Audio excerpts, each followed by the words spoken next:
Tidak ada referensi ayat ya di Perjanjian Baru untuk surat Maryam 30 ini. Mengapa saya katakan demikian? Tuhan Yesus tidak pernah mengatakan, aku adalah hamba Allah. Tidak ada.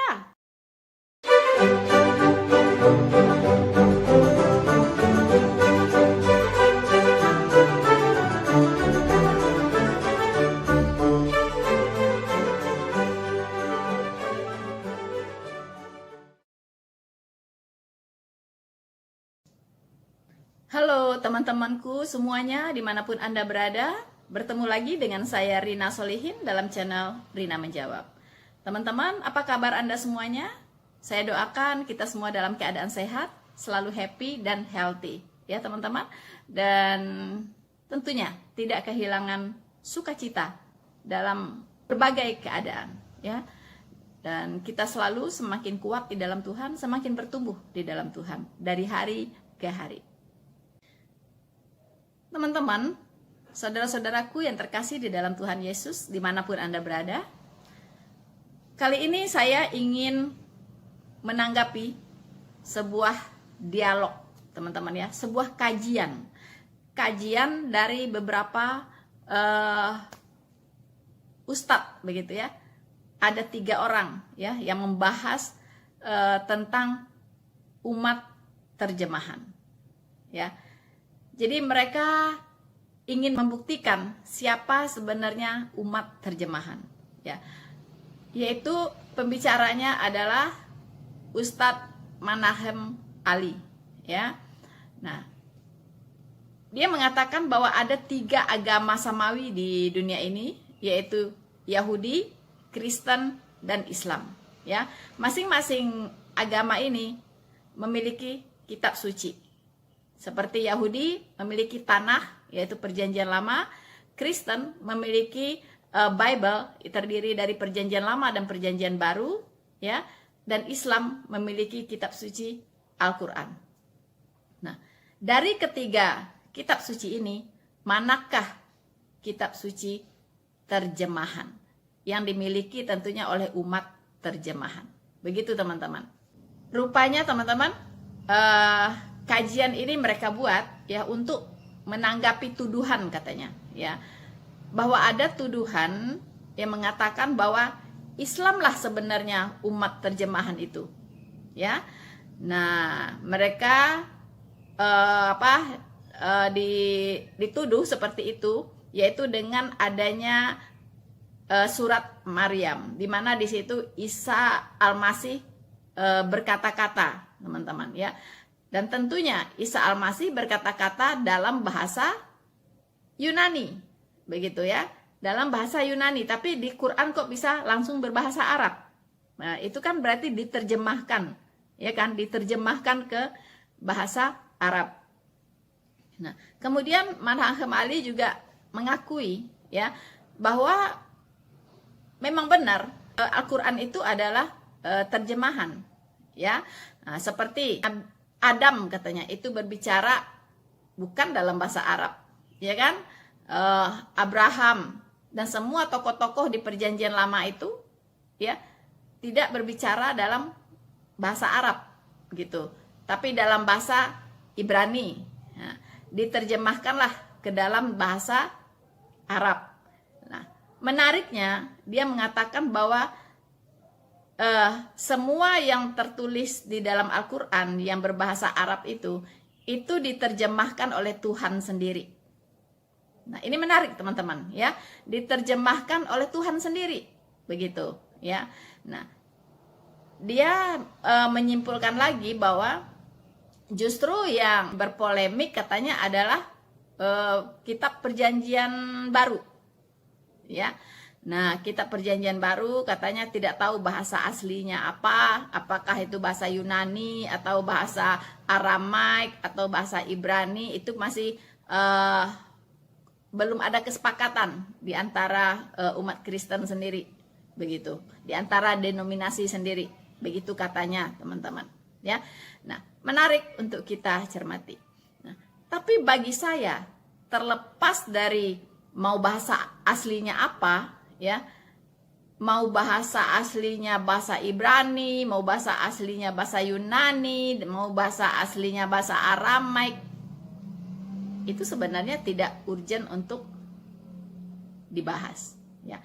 Tapi itu adalah salah satu celah, ya, bagi pihak-pihak yang menentang kekristenan untuk membahas, begitu, ya. Tapi nggak apa-apa, ya, mereka membahasnya, dan tentunya saya akan merespon secara proporsional, teman-teman, ya. Untuk itu ikuti video ini sampai selesai, dan jangan lupa berikan dukungan Anda untuk memberikan support terhadap channel Noperina Solihin supaya channel ini terus berkembang maju demi pemberitaan Injil Kristus.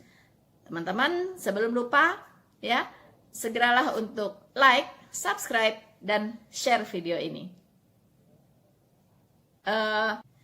Teman-teman, itu inti pembahasan mereka, ya.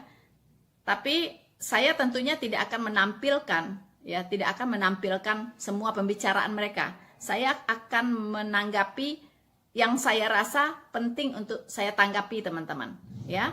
Nah, Bapak Manahem Ali ini itu mengkategorikan kitab suci itu, ya. Kitab suci itu ada namanya kitab suci, ada namanya kitab terjemahan, ya. Kitab terjemahan bukan kitab suci, gitu, ya. Seperti Alkitab ini, ya, teman-teman. Alkitab ini sudah diterjemahkan ke bahasa Indonesia.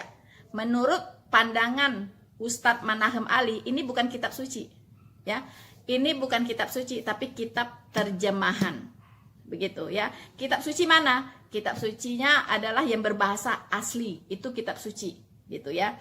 Nah, dan beliau ini secara tidak langsung mengklaim bahwa Al-Qur'annya itu adalah kitab suci karena ditulis dalam bahasa asli, begitu, yaitu bahasa Arab. Nah, makanya diklaimlah itu kitab suci, ya. Tapi apakah memang demikian, teman-teman, ya? Apakah memang demikian yang dikehendaki oleh Allah, ya? Apakah Allah memang tidak melegitimate, ya, kitab itu untuk diterjemahkan, ya? Kalau ini dikatakan bukan kitab suci atau bukan tidak bisa disebut sebagai kitab suci, ya, berarti ini apa? Buku atau apa? Novel atau apa? Buku sejarah? Hah? Tidak, teman-teman, ya. Tuhan justru sudah mengatakan, ya, satu pernyataan yang secara tidak langsung melegitimasi, yaitu terjemahan kitab suci. Itu sama nilainya dengan kitab berbahasa asli. Sama nilainya, sama bobotnya di mata Tuhan, ya. Nah, sama bobotnya di mata Tuhan dengan kitab berbahasa manapun, begitu, ya. Selama isinya, ya, isinya itu tidak melenceng dari yang asli, diterjemahkan dari Alkitab berbahasa asli. Perjanjian Lama, ya, itu kita berpedoman kepada Masoretic Text, ya. Masoretic Text yaitu berbahasa Ibrani. Kemudian Perjanjian Baru kita berpedoman kepada Textus Receptus, yaitu berbahasa Yunani. Itu, ya. Semua terjemahan mengacu ke sana. Tapi kalau ada terjemahan Alkitab yang tidak mengacu ke Masoretic Text dan Textus Receptus, ya, dan terlihat ada keanehan-keanehan di sana, itu bisa ketahuan dengan sangat mudah, ya. Nanti ada 2 kitab yang dibahas di sini oleh Ustadz Manahem Ali.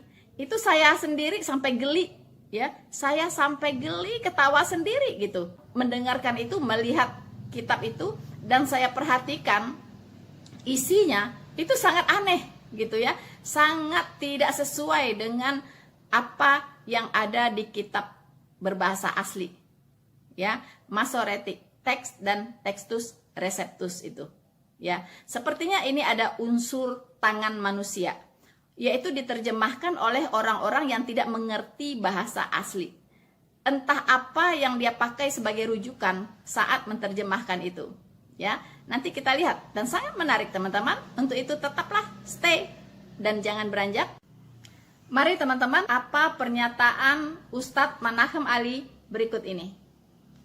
Kalau ini kita baca secara istilahnya keseluruhan, kita akan mendapatkan informasi. Kalau begitu tidak ada kesepakatan apa bahasa asli teks PB itu, karena satu dengan yang lain tidak sepakat mengenai bahasa aslinya. Lain lagi dengan pertanyaan itu diajukan kepada Muslim, semua sepakat bahwa teks sucinya ditulis dalam bahasa Arab.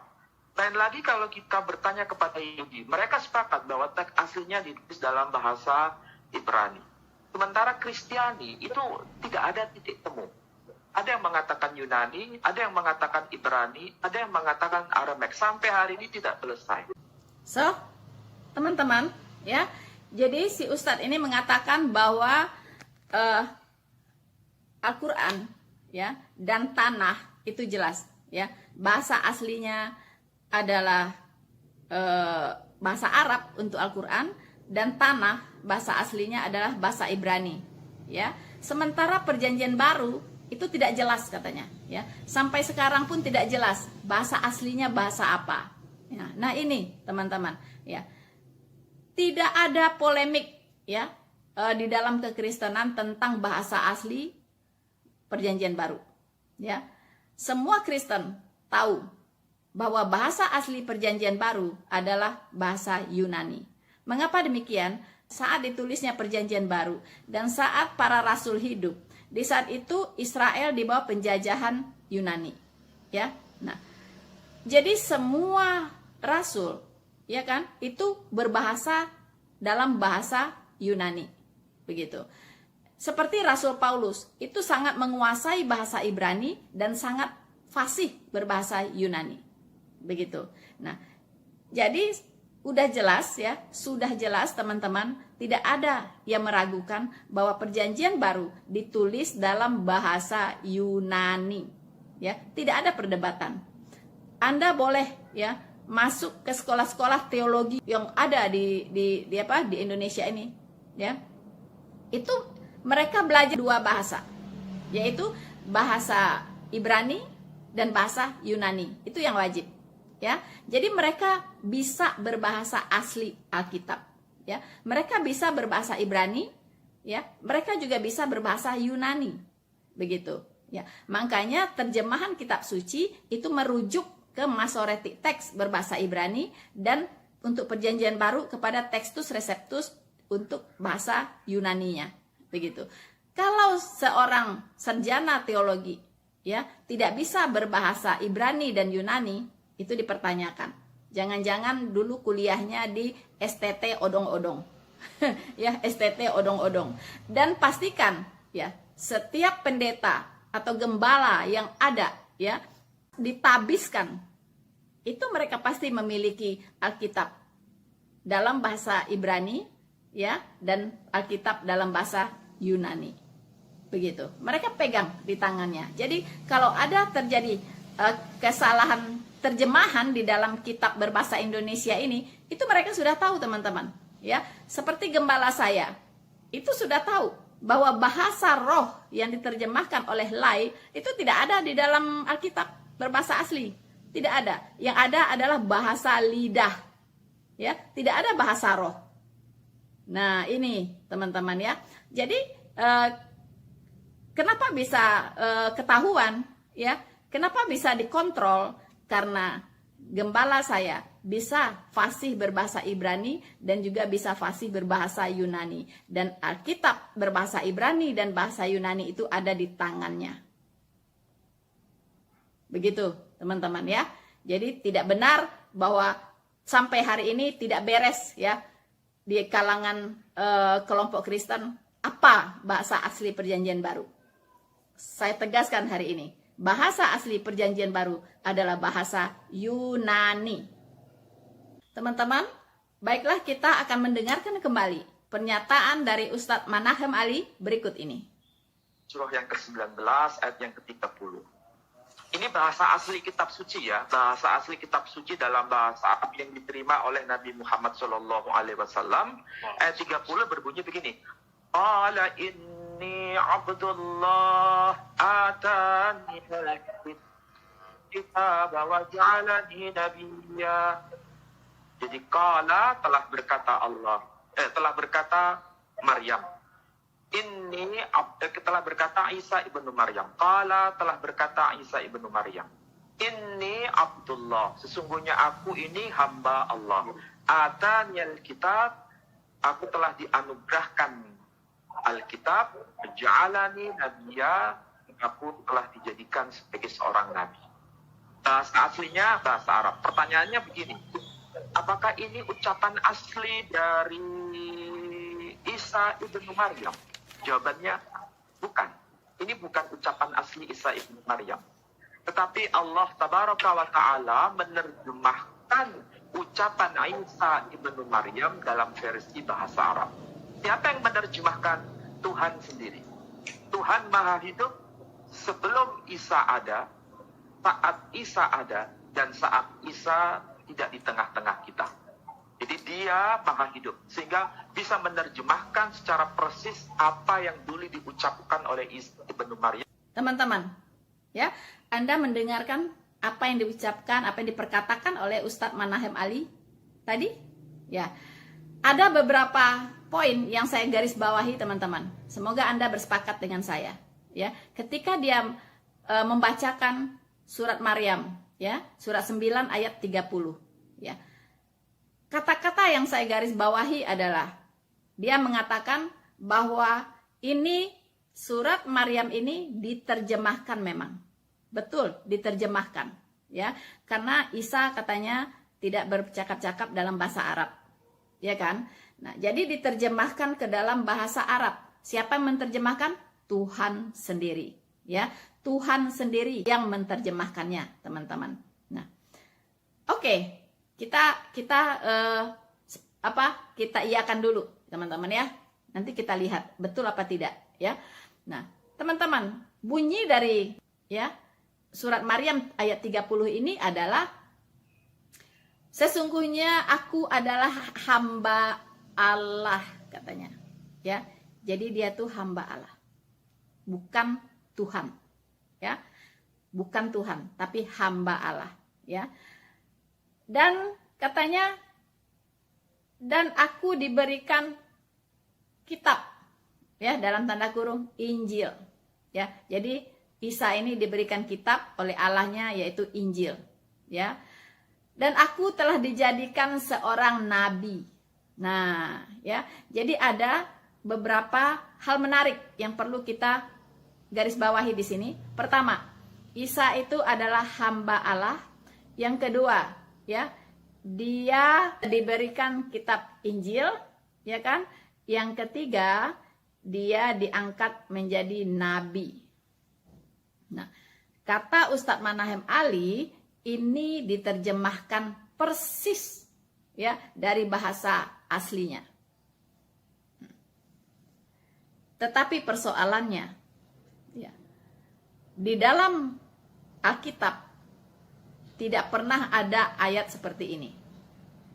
Kalau dia mengatakan bahwa Isa itu adalah Yesus Kristus, ya, dan Injil yang dimaksud di sini adalah apa yang terdapat di Perjanjian Baru, maka saya katakan tidak ada rujukannya di Perjanjian Baru untuk ayat ini. Tidak ada referensi ayat, ya, di Perjanjian Baru untuk surat Maryam 30 ini.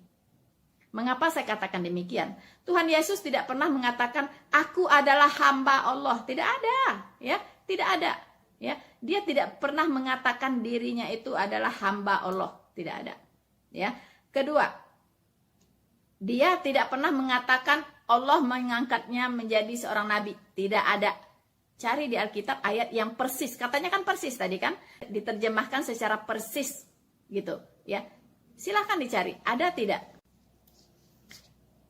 Ustadz Manahem Ali, ya, mengklaim bahwa terjemahan surat Maryam ayat 30 ini rujukan atau referensinya yaitu dari Markus 1 ayat 14 sampai 15, teman-teman. Mari kita lihat apa bunyi dari Markus 1 ayat 14 sampai 15. Saya akan bacakan untuk kita semua bagaimana bunyinya Markus 1 ayat 14 sampai 15, teman-teman. Ya. Sesudah Yohanes ditangkap, datanglah Yesus ke Galilea memberitakan Injil Allah. Katanya, waktunya telah genap, kerajaan Allah sudah dekat, bertobatlah dan percayalah kepada Injil. Teman-teman, apakah sama dengan yang tertulis di surat Maryam ayat 30 tadi? Hah? Apakah sama? Apakah hanya dengan adanya kata Injil lalu sama begitu? Ya? Oh, ini maknanya jauh berbeda, teman-teman. Ya, di dalam Markus 1 ayat 14 sampai 15 ini itu Tuhan Yesus menghimbau ya agar manusia ini semua bertobat ya, supaya mereka bertobat, ya kan? Nah, karena waktunya sudah genap. Ya. Apa itu waktunya sudah genap? Ya, waktunya itu kerajaan Allah sudah dekat. Ya kan? Bertobatlah dan percayalah kepada Injil. Kenapa, teman-teman? Saat itu ya, sekiranya orang Yahudi ini menerima Yesus Kristus sebagai Mesiasnya, ya, maka setelah itu tidak lama lagi akan sampai kepada akhir zaman, teman-teman. Ya, akhir zaman gitu. Nah, tapi berhubung ya orang Yahudi menolak Mesias ini, ya, maka waktunya diperpanjang, teman-teman, ya, masuk ke plan 2 rancangan Allah untuk penyelamatan, ya. Jadi kenapa dikatakan waktunya telah genap, kerajaan Allah sudah dekat, ya. Saat itu, ya, ini dikatakan oleh Tuhan Yesus sebelum orang Yahudi betul-betul menolak dia sebagai Mesias, ya, teman-teman. Nah, jadi ini tidak ada sama sekali hubungan secara inhalt, secara substansial dengan surat Maryam ayat 30 ini. Tidak ada. Bahkan yang namanya terjemahan itu haruslah persis kata per katanya. Bahkan titik komanya pun harus sama. Begitu. Nah, inilah yang dilakukan oleh para penterjemah Alkitab dulunya. Perjanjian lama di bahasa Ibrani diterjemahkan ke dalam bahasa Yunani saat itu. Mengapa perlu diterjemahkan? Mengapa perlu diterjemahkan? Ya, karena bangsa Israel, ya, bangsa Israel waktu penjajahan Romawi itu semua bisa berbahasa Yunani, teman-teman. Kalau nggak bisa berbahasa Yunani, untuk apa diterjemahkan? Logikanya kan begitu, ya kan? Nah, sekarang Alkitab diterjemahkan ke bahasa Indonesia karena orang Indonesia bisa berbahasa Indonesia, makanya diterjemahkan. Nah, karena saat itu orang Israel bisa berbahasa Yunani karena pada zaman itu bahasa Yunani adalah bahasa internasional, teman-teman, ya, di zaman itu, ya. Jadi bahasa Yunani adalah bahasa internasional, ya. Jadi ibaratnya Alkitab diterjemahkan ke bahasa Inggris karena bahasa Inggris ini adalah bahasa internasional. Ya kan, semua bangsa bisa membacanya selama dia bisa berbahasa Inggris, menjadi bahasa dunia, ya kan. Nah, jadi saat itu diterjemahkanlah ya ke dalam bahasa Yunani, ya, namanya Septuaginta. Itu diterjemahkan oleh sekitar 72 ahli bahasa, ahli sejarah, ya, ahli antropologi, ya, dan lain-lain, teman-teman, ya. Nah, mereka ini menerjemahkan dari bahasa Ibrani yaitu Perjanjian Lama ke bahasa Yunani, ya kan? Nah, ini tidak sembarangan, teman-teman. Ya, bahkan kata-katanya pun dihitung, ya. Katanya pun dihitung, teman-teman, ya.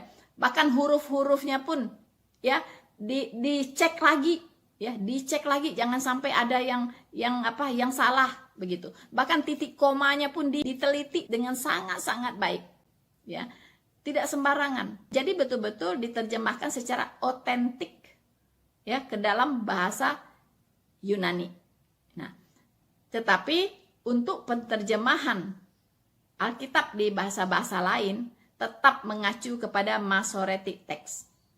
Ya, jadi tidak benar juga bahwa mengacu kepada Septuaginta seperti yang dikatakan oleh Ustadz Manahem Ali.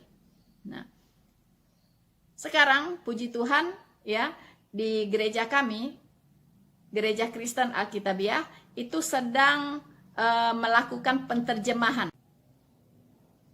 supaya Indonesia ini bisa memiliki Alkitab yang betul-betul berkualitas, ya, yang betul-betul murni, ya. Jadi bahasa roh ya tidak ada, yang adanya bahasa lidah pasti nanti di situ, ya kan? Nah, teman-teman, jadi mohon dukungan doa dari saudara-saudaraku semuanya, dari teman-teman semuanya, supaya pengerjaan dari terjemahan ini bisa selesai dalam waktu cepat, ya, dan bisa disebarluaskan untuk kita semua, teman-teman. Teman-teman, kita akan mendengarkan lagi apa pernyataan Ustadz Manahem Ali berikut ini. Telah dianugerahi Alkitab, yakni Injil. Kalau kita tanya, adakah referensi rujukan dia membawa Injil atau memberitakan Injil? Jawabannya ada. Ini ayatnya. Dia berkata, bertobatlah dan percayalah pada Injil. Referensinya ada. Boleh dikasih lihat, Pak? Jadi, sekali lagi, kemarin. Yang tadi Bapak baca itu? Iya, iya. Nah, itu namanya Isa Al-Masih ya, Pak ya? Bukan Yesus Kristus ya, Pak ya? Iya, betul ini. Iya. Namanya Isa Al-Masih. Itu LAI ya, Pak ya? Dan diilhamkan kepada sahabat-sahabatnya. Iya, bentar. Supaya kelihatan yang bawah. Kelihatan nggak? Agak buram, Pak. Nggak fokus deh. Tapi kelihatan sih Lembaga Alkitab Indonesia. Ya, Lembaga Alkitab Indonesia, Jakarta, tahun 2000. Jadi teman-teman, Anda lihat sendiri, ya. Manahem Ali memakai Alkitab terjemahan Lai katanya, ya. Lai katanya yang menerjemahkan. Judul Alkitabnya adalah Kitab Suci Injil Isa Al-Masih. Teman-teman, judulnya Kitab Suci Injil Isa Al-Masih. Teman-teman, saya katakan sekali lagi, serangan terhadap Alkitab, serangan terhadap Injil, itu datang dari mana-mana, teman-teman. Datang dari mana-mana. Bagaimana mungkin ya Alkitab diterjemahkan dengan memakai nama Isa Al-Masih? Saya pastikan orang yang menerjemahkan ini itu tidak mengerti doktrin Alkitab, buta dengan pengajaran Alkitab, ya. Tidak bisa nama Yesus Kristus diganti dengan Isa, tidak bisa. Nama itu adalah nama dari sorga, ya, nama yang diberikan kepada semua orang, di mana orang bisa diselamatkan. Tidak bisa, teman-teman, tidak bisa, ya. Lalu bagaimana bisa ada, ya, Injil Isa Al-Masih yang menerbitkan Lai? Kenapa bisa? Siapa itu yang duduk di Lai itu? Mengapa mereka tidak bisa membedakan antara Isa Al-Masih dengan Yesus Kristus? Eksistensi itu sangat berbeda, ya. Mereka tidak tahu bahwa Allah kita adalah Allah yang cemburu, ya. Dan Allah juga mengatakan jangan menyebut nama Tuhan dengan sembarangan, ya. Jadi itu tidak benar, ya. Ini tidak benar. Terjemahan kitab ini saya tolak 1000%. Saya tolak dengan tegas, ya. Ini tidak benar. Ini melanggar doktrinal Alkitab. Ya. Anda yang menerjemahkan ini, siapapun ikut bekerja untuk menerjemahkan Alkitab ke dalam ini, kitab suci Injil Isa Al-Masih ini, Anda bertanggung jawab di hadapan Tuhan. Pasti akan dimintai pertanggungjawaban.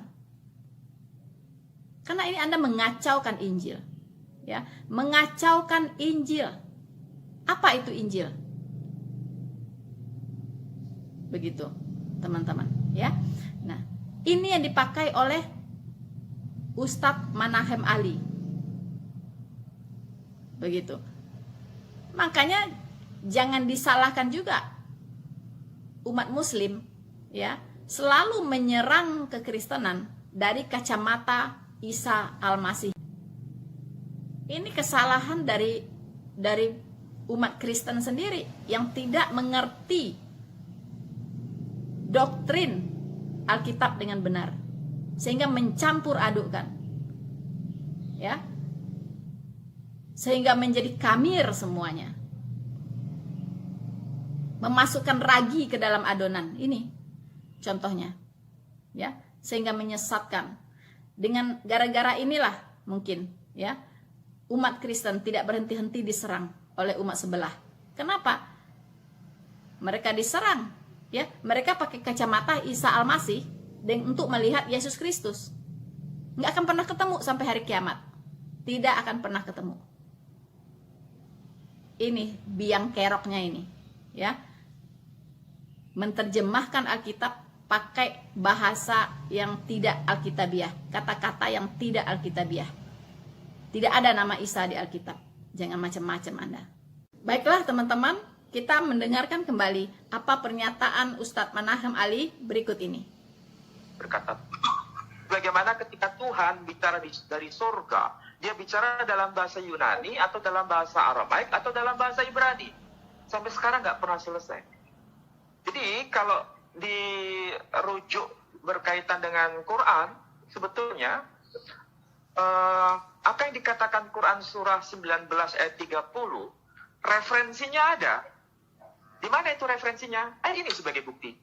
Injil Markus pasal 1 ayat 15, bahwa dia telah dianugerahi kitab dan dia telah memberitakan Injil. Teman-teman, ya, belum clear isi kepala dari Ustadz Manahem Ali ini, belum clear. Apa artinya terjemahan? Ya. Apa artinya terjemahan? Terjemahan itu artinya kata demi kata itu harus sama. Itu namanya terjemahan. Ya. Misalnya, saya mengatakan ich liebe dich dalam bahasa Jerman, ich liebe dich, ya. Kalau saya terjemahkan ke dalam bahasa Indonesia, itu harus kata demi kata saya terjemahkan. Aku mencintaimu, aku cinta kamu, sama. Ya, aku mencintaimu, ich liebe dich. Nggak boleh ditambahi atau tidak boleh dikurangi, gitu. Maknanya harus sama, begitu. Nah, dalam menerjemahkan juga begitu juga. Tapi inhalt atau substansi atau makna dari kalimat yang diterjemahkan itu tidak berubah. Itu namanya terjemahan, Pak Manahem Ali. Jadi kalau Anda mengklaim Markus 1 ayat 14-15 ini adalah referensi atau rujukan dari surat Maryam, itu sangat salah besar. Karena bukan seperti apa yang Anda pahami, ya. Apa yang terkandung maknanya di dalam Markus 1 ayat 14-15 ini, ya. Tidak ada di situ Tuhan Yesus mengatakan bahwa dia adalah hamba Allah. Tidak ada. Dia tidak bicara tentang itu, ya. Tidak bicara tentang itu, dan juga dia di situ tidak berbicara tentang bahwa aku dijadikan seorang nabi. Tidak ada di situ, ya. Di situ dikatakan bahwa bertobatlah, kerajaan sorga sudah dekat. Percayalah kepada Injil. Itu intinya. Jangan hanya Anda karena ada kata Injil di situ, seenaknya Anda katakan itu adalah rujukan untuk Maryam ayat 30 ini. Ya, itu Anda membodohi.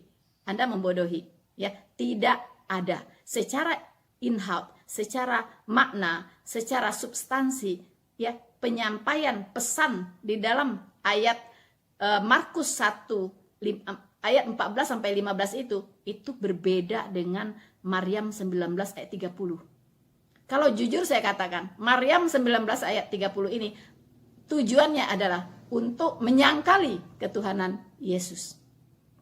Teman-temanku semuanya, dimanapun Anda berada, ya, sebelum kita lanjutkan pembahasan kita, jangan lupa teman-teman untuk like, subscribe, dan share video ini. Ya.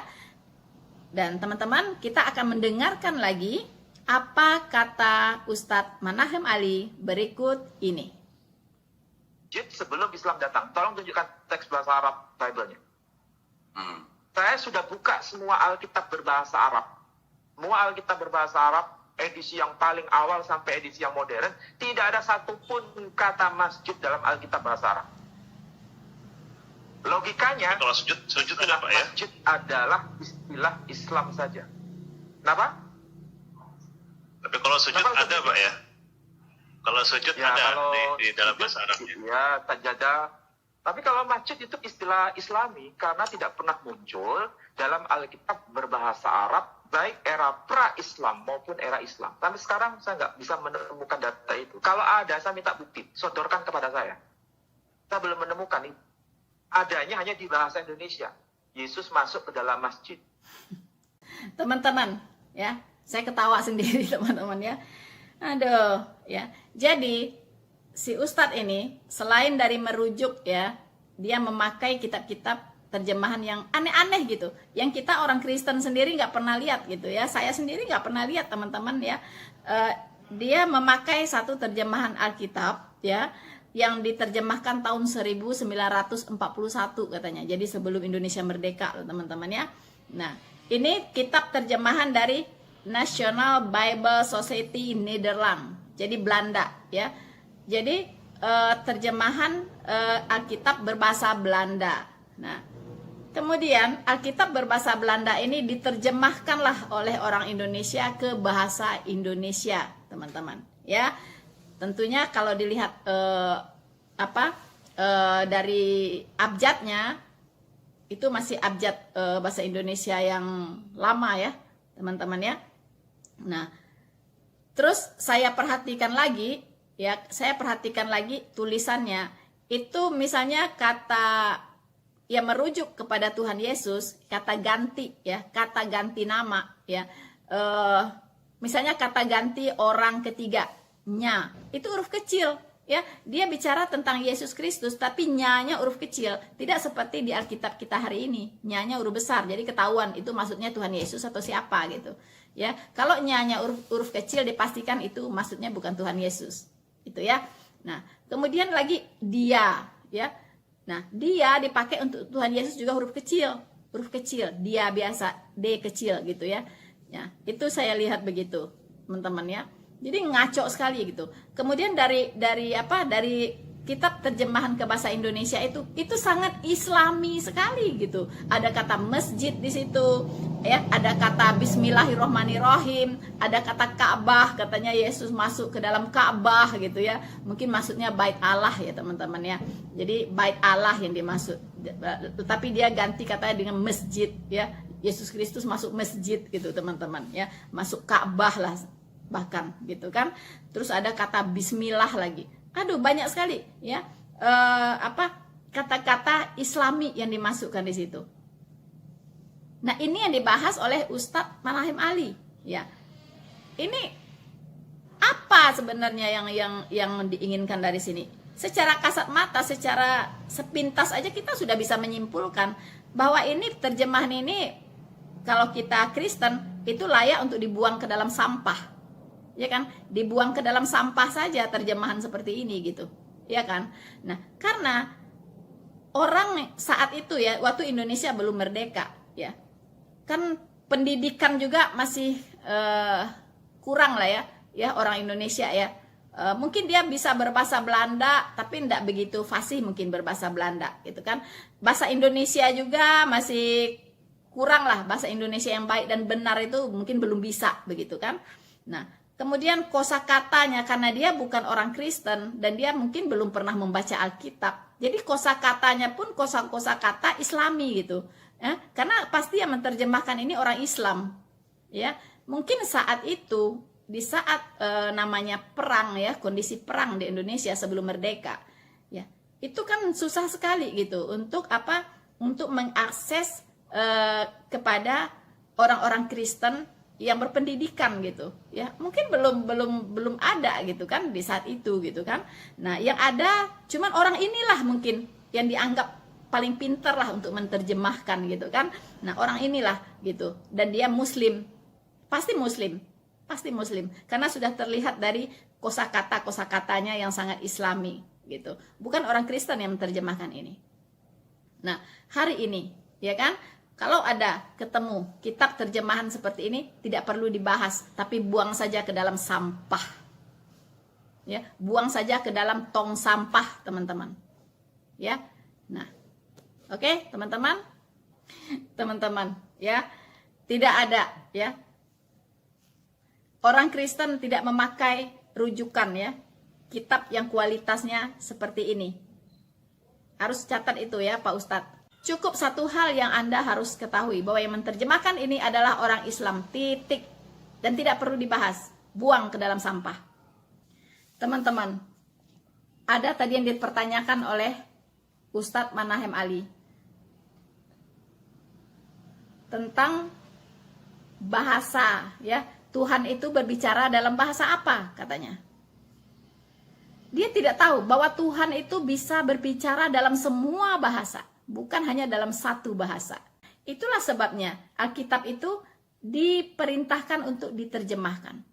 Karena Tuhan mengatakan bahwa semua umat manusia, semua bangsa di bumi ini akan bertekuk lutut di hadapannya dan akan menyembahnya dan akan bersumpah setia dalam segala bahasa. Ya, dalam segala bahasa.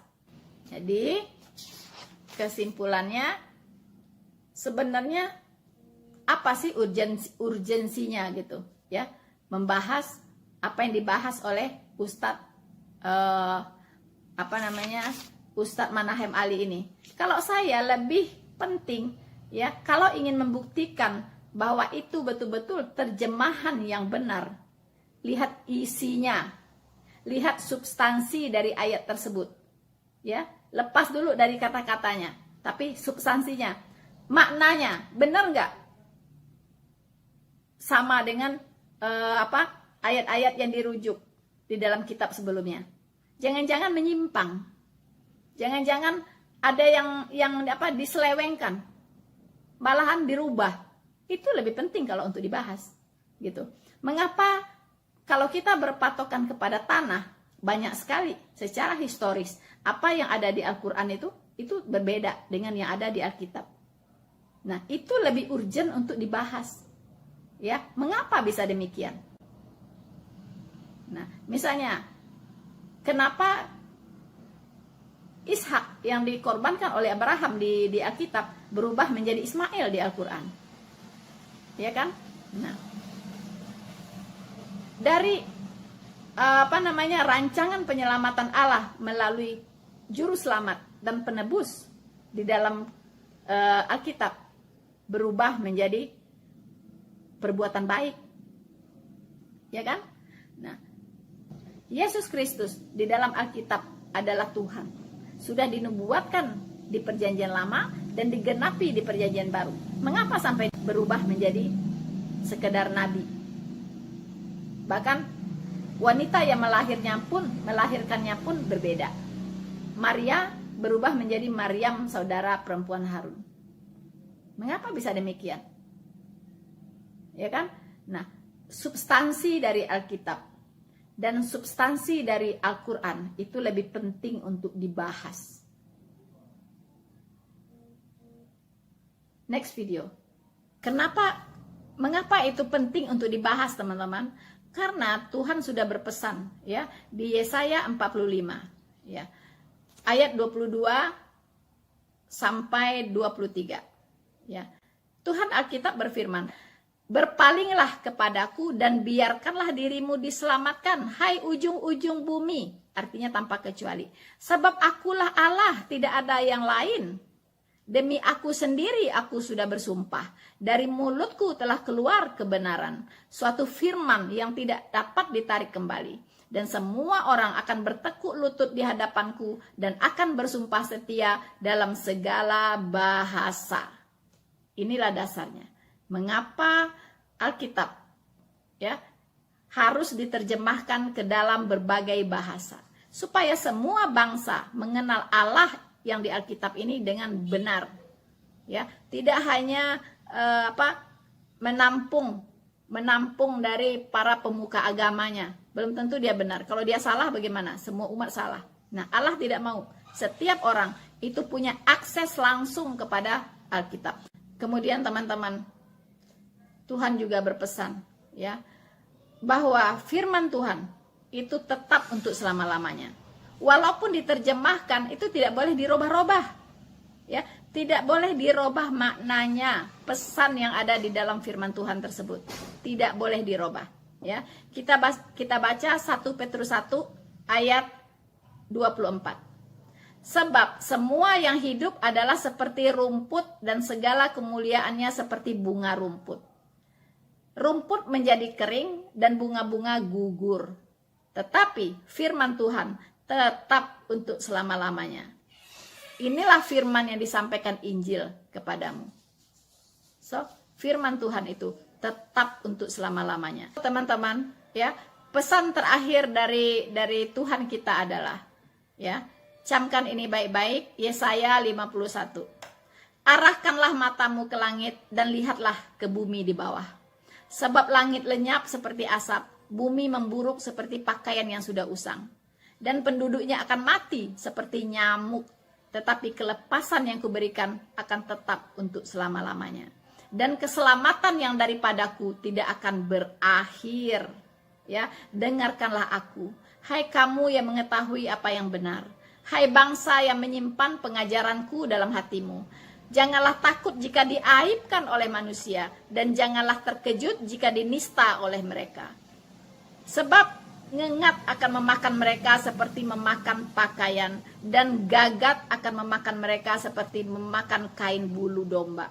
Tetapi keselamatan yang daripadaku akan tetap untuk selama-lamanya, dan kelepasan yang kuberikan akan lanjut dari keturunan kepada keturunan. Teman-teman, keselamatan yang dari Tuhan tetap untuk selama-lamanya. Setiap orang hanya bisa diselamatkan melalui juru selamat dan penebus. Manusia di perjanjian lama diselamatkan kepada juru selamat yang akan datang, yaitu Yesus Kristus.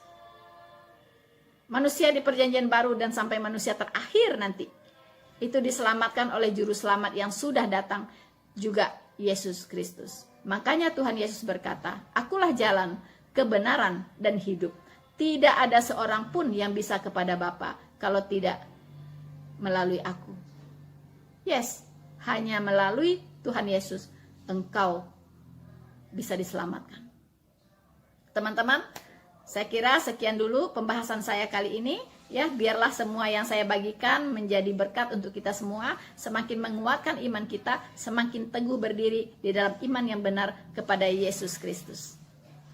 Teman-teman, ya, terima kasih atas dukungan Anda untuk channel ini. Jangan lupa share sebanyak-banyaknya supaya banyak orang di luar sana juga mendengar kebenaran dan diselamatkan. Jangan lupa teman-teman untuk like, subscribe, dan share video ini. Tuhan Yesus memberkati Anda semua. Maranatha.